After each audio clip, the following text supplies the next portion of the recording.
Good morning, Patreon. To secure peace is to prepare for war. Intermediate preparedness with all the knife hands. All right, so we talked about basic preparedness, and now we're going to talk about intermediate preparedness. Again, this is in response to a question asked by J.S. Badger. Hold on, gotta fix this. It's driving me crazy. It's been fixed. One of my lights was leaning like this. Unacceptable. How dare you, slacker? Badger asked, hey, what are some of your benchmarks for basic, intermediate, and advanced preparedness? And so we're not discussing benchmarks because we're all special snowflakes. Everybody's different, right? What we're discussing are concepts based upon my experience and what I've seen talking with y'all, working with y'all, and the community at large, and also to a degree responding to disaster, both in a grindstone capacity and in a FEMA capacity and as a contractor capacity and blah, blah, blah. So these are talking points designed to get y'all to think about your situation, not to be able to check the box of, we've got 800 pounds of corn, we're good. That's not what this is about. I don't want to put numbers on this because I don't want you to get tied up in the numbers. The numbers are important. You should definitely have enough food and water and all the things, but that's not what these videos are about. So, with those caveats in mind, pinky up, let's sip our coffee. Tremendous.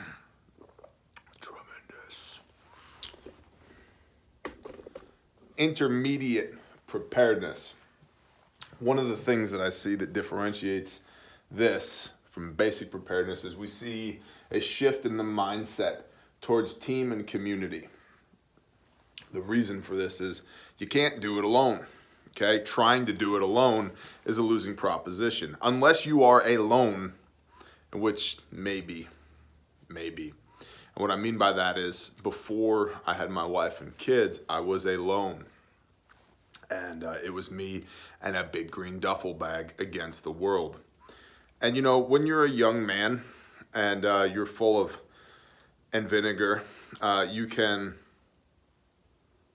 can do that. That's more of a sustainable battle. But as you get older, it wears on you. And then when you have a wife and kids, you realize the implications of this situation just got a lot more dire if I fail to do what I am commanded to do, right? And so that turns into, I remember some of the earliest conversations with my brothers, my friends being, listen, if I die, I have stuff here, here, and here, take care of my family. To which they would respond, okay, if I die, I have stuff here, here, and here. You take care of my family. Cool, I will. And I still intend to honor those commitments that I've made to people. However, you realize real quick, we have what's called a key man issue.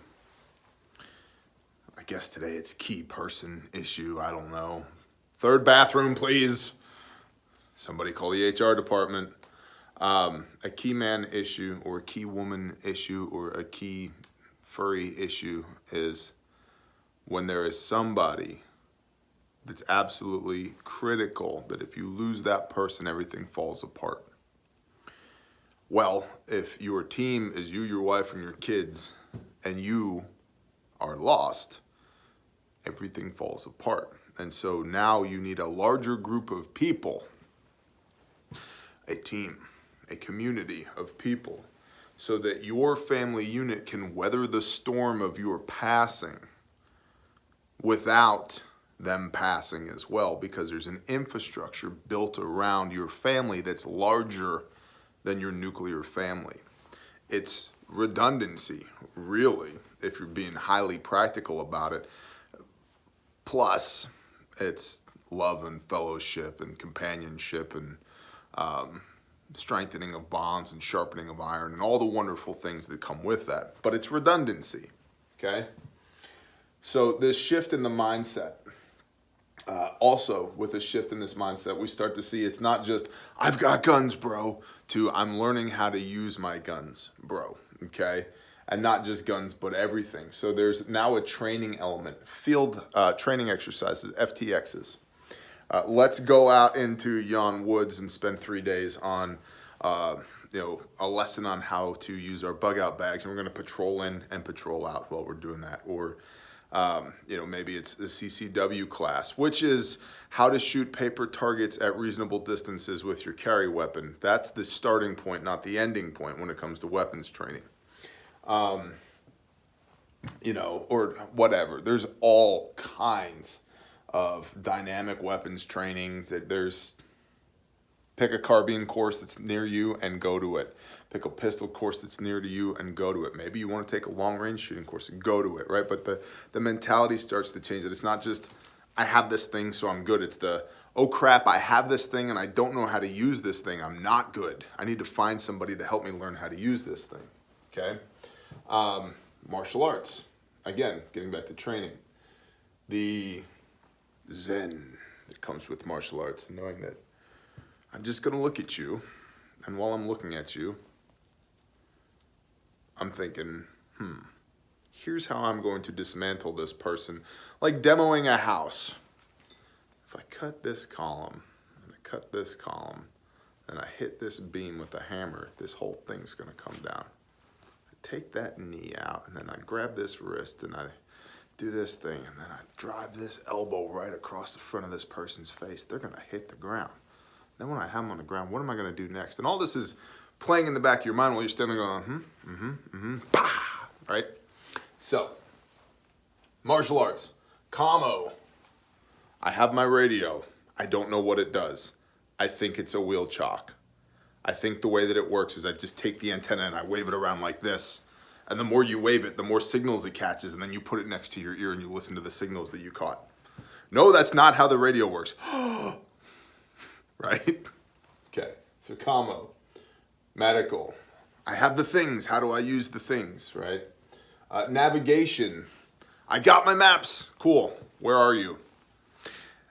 I don't know. Hold on, let me pull up my... No, you can't pull out your cell phone. Where are you? I don't know. What direction are you pointing right now? I don't know. What time of day is it? Nope, can't use that. What time of day? I don't know. Let's fix that, right? Etc., which means and more. Okay, so you get into the training mindset with intermediate preparedness of there's almost this, in basic preparedness, there's almost this bravado, like, I got this. And then you get to intermediate and it's like, I don't got nothing. I'm not that good. Maybe now I need to get actually good, right? Same thing with the bug out bag concept. It's like, I got my bug out bag, I'm good. In this intermediate interim level of preparedness, it's the realization that I need a bug out location. I need to know where I'm going. And when I know where I'm going, that dictates how I'm getting there. My bug out vehicle, which is part of our bug out plan, which dictates the bug out kit, part of which is our... See, this is what happens when you don't police your whiteboard beforehand. Part of which is we need our BOP and then our BOB. Okay? Part of which is our bug out bag. And so understanding the bug out bag is part of a much larger system that's implemented because we have a firm plan in place. The bug out bag is not the plan. It's one small part of the plan. It's one element. It's not the entirety of the thing. Food and water storage. Now we're getting to where people are understanding that, I'm going to need more food than just a deep pantry. Not that I shouldn't have a deep working pantry, but I should have a lot of food. It's going to take a lot of food because if that system does fall apart, it could take a long time for that system to come back.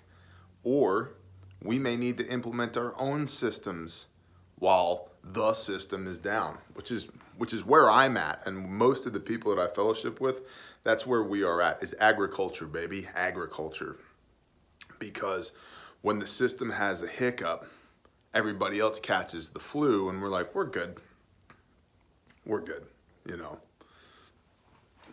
or we're more good than everybody else would be. Now, granted, it's going to have an impact on us for sure. Absolutely for sure. But the less of an impact it has on us, the better. And that's why we're doing what we're doing, with the added bonus of it brings us joy to live the type of lifestyle that we live. So having a year's worth of food and water, plus more than that, stretching that, the depth of that pantry from 3 months to a year. And then I don't stop at a year. I don't stop, period. I just keep stacking, right? Literally stack it to the rafters. Literally. That's not a cool saying I came up with. That was me stacking food in my barn going, this food goes from the floor to the rafters.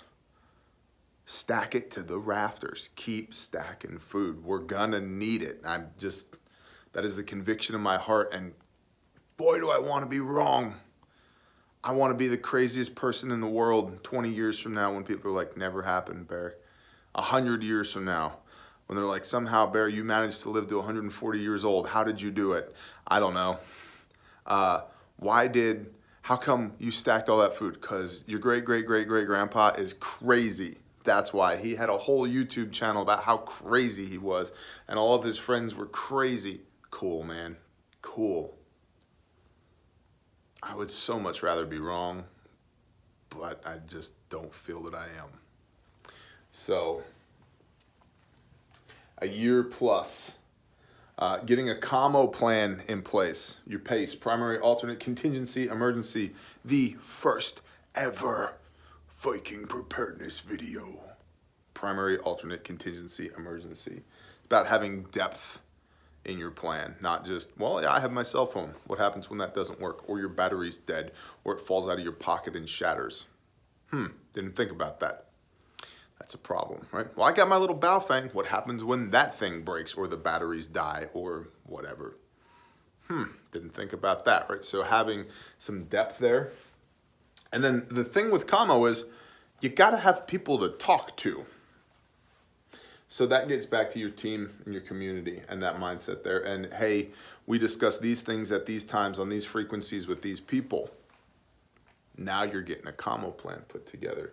And there's a lot of good open source information on what that should look like, how that should look like, and how to implement that. And again, I'm not your guy for the nitty gritty details of commo. I'm not your guy.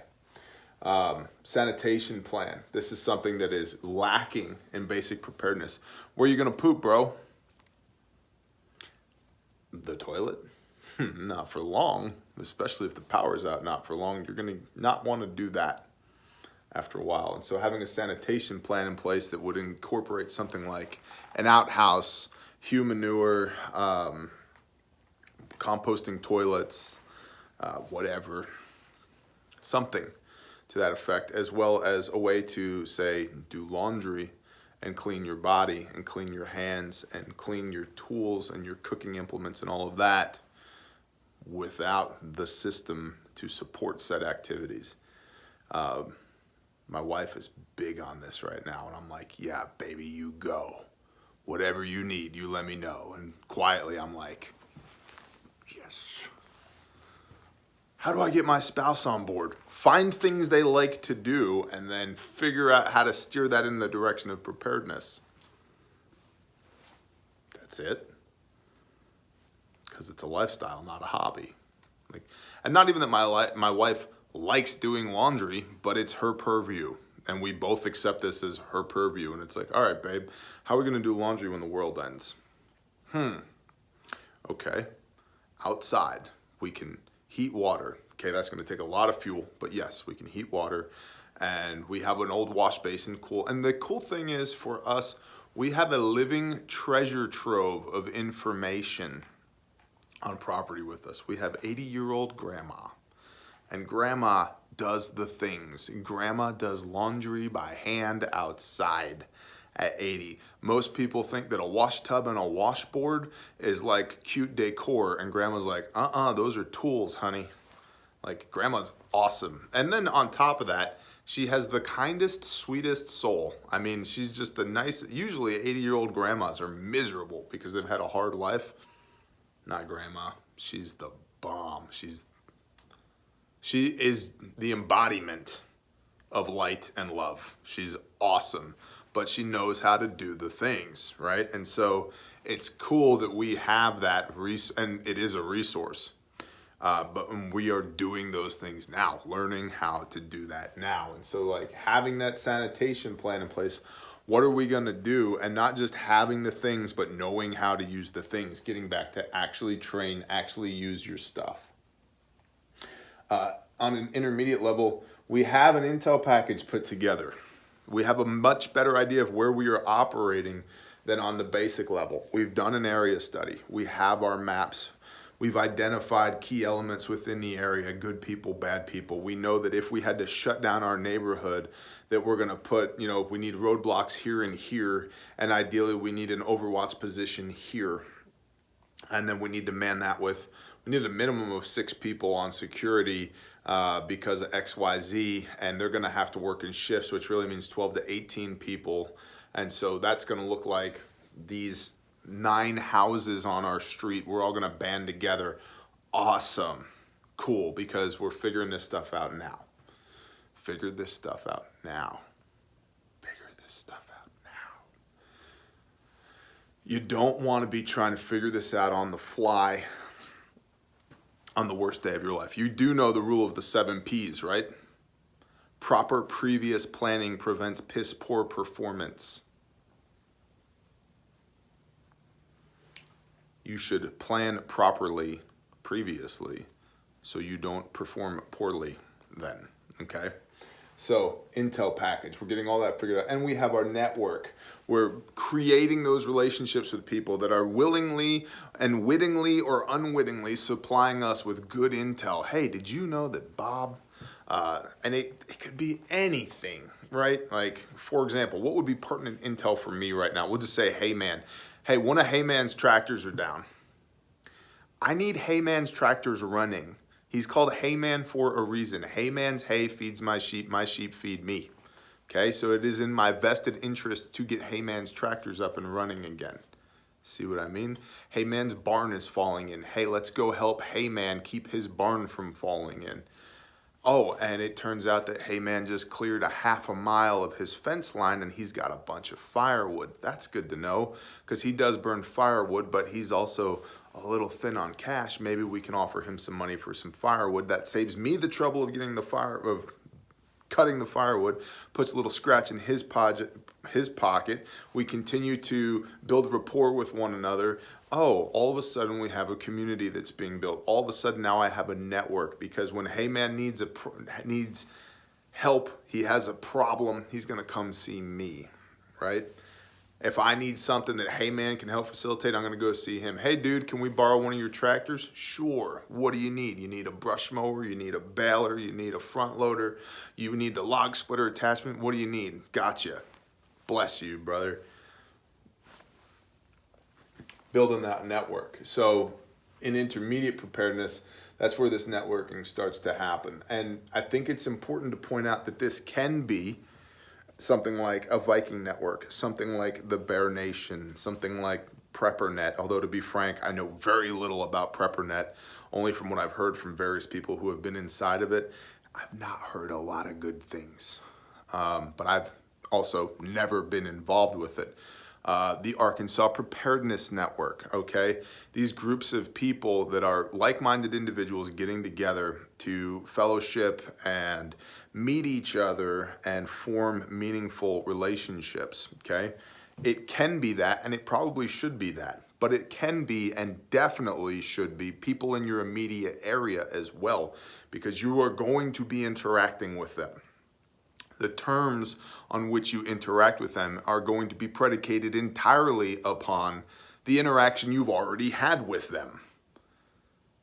The scumbag neighbor is probably going to continue to be a scumbag neighbor after the balloon goes up.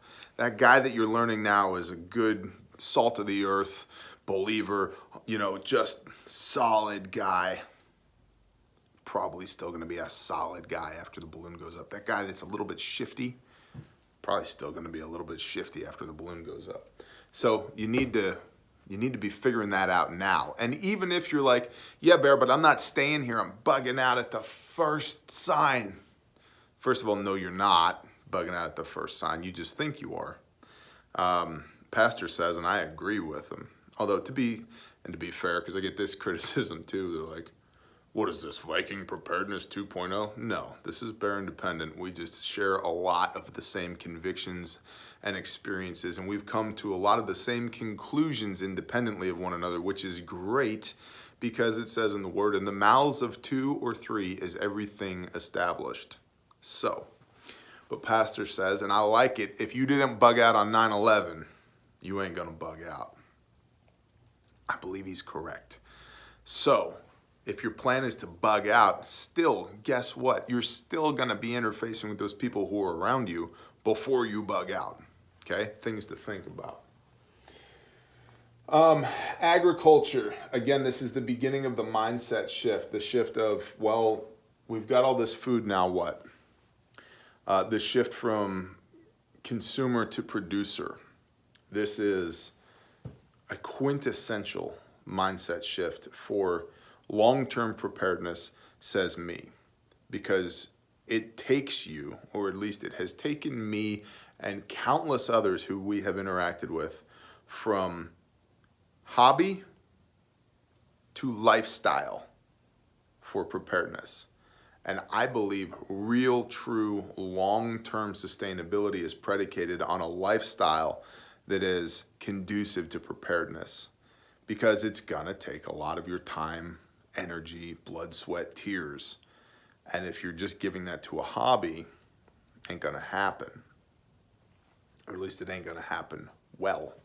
So, agriculture. And this can be, and probably should be, especially in suburbia or on the edge of town, get some backyard chickens, get some raised beds, and start a compost pile. And now you have a beautiful symbiotic relationship of 3 core components in your backyard happening. The chickens, their bedding goes into the compost pile. And chickens make soil. When you keep chickens in a coop, they make soil, and they're great at it. So that wood chips that you put in January is now black dirt in February. You put that in the compost pile, right? And they pay you in eggs while they make soil for you. And then that compost in January, February, March, April rolls around, you pull that out, and then you put that in your raised beds, and now you're planting in this beautiful, rich compost. And because of that, you're getting great yields, and you're using some of those great yields to feed yourself and some of those great yields to feed your chickens. And then your chickens take all that scrap and they turn it into food and eggs and compost, and the system repeats. And it gets you into the swing of depending more on your land and the sweat of your brow for food than your debit card and your local Mega Mart for food, okay? And so this mindset shift starts to begin in intermediate preparedness from consumer to producer. And then that changes the way that you look at preparedness from a hobby, it's a thing you do, to a lifestyle, it's a way you live.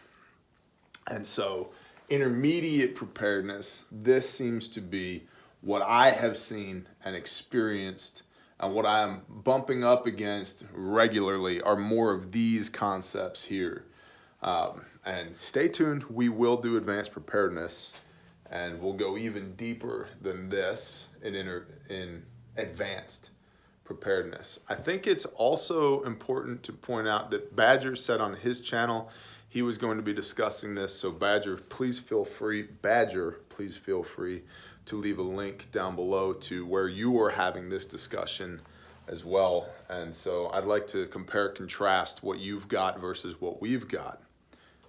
Bless y'all, Patreon. You guys rock, by the way. You are the economic engine of the Bear Nation, and really, we're deeply thankful for you guys. And we would not and could not do this without you. So thank you for supporting us in what we do. Shalom, y'all.